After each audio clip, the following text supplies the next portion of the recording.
Supreme court చాలా స్పష్టంగా చెప్పింది ఏమంటే మొత్తంగా అధికారం చూసినట్టయితే స్పీకర్ గారికి ఉంది ఈ పిటిషన్ల మీద నిర్ణయం తీసుకునేది, కానీ రీజనబుల్ పీరియడ్, ఎందుకంటే 5 ఏళ్ల కాల పరిమితిలో ఉండే ఒక శాసనసభ్యుడు కనుక పార్టీ ఫిరాయిస్తే ఒక రీజనబుల్ పీరియడ్ లో నిర్ణయం తీసుకోవాలి.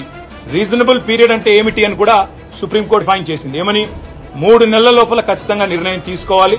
తీసుకోకపోతే ఏం జరుగుతుంది అంటే మణిపూర్ లో ఏ రకంగానైతే సుప్రీంకోర్టు ఇంటర్వ్యూన్ అయ్యి స్పీకర్ కి ఆదేశం ఇచ్చిందో 3 నెలల్లో నిర్ణయం తీసుకోలేదు మీరు మేము చెప్పిన విధంగా, కాబట్టి మీరు రాబోయే వారం రోజుల్లో నిర్ణయం తీసుకోండి అంటూ స్పీకర్ కు కఠినంగా ఆదేశం ఇస్తే ఆ వారం రోజుల్లోనే ఆ వ్యక్తి డిస్క్వాలిఫై అయినారు.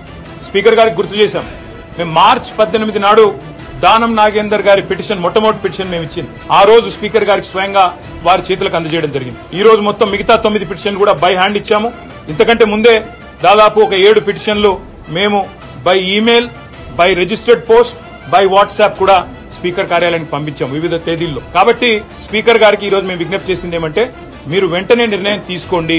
ఇప్పటికే 4 నెలలు దాదాపుగా కావస్తా ఉంది, మరి 3 నెలల్లో నిర్ణయం తీసుకోవాలని చెప్పి మరి అక్కడ సుప్రీంకోర్టు తీర్పు ఉంది. దయచేసి స్పీకర్ గౌరవాన్ని, శాసనసభ గౌరవాన్ని కాపాడండి. సుప్రీంకోర్టు మీకు డైరెక్షన్ ఇచ్చే పరిస్థితి తెచ్చుకోవద్దు అంటూ కూడా స్పీకర్ గారిని మేము అభ్యర్థించడం జరిగింది. తప్పకుండా పరిశీలిస్తానని చెప్పి స్పీకర్ గారు అన్నారు.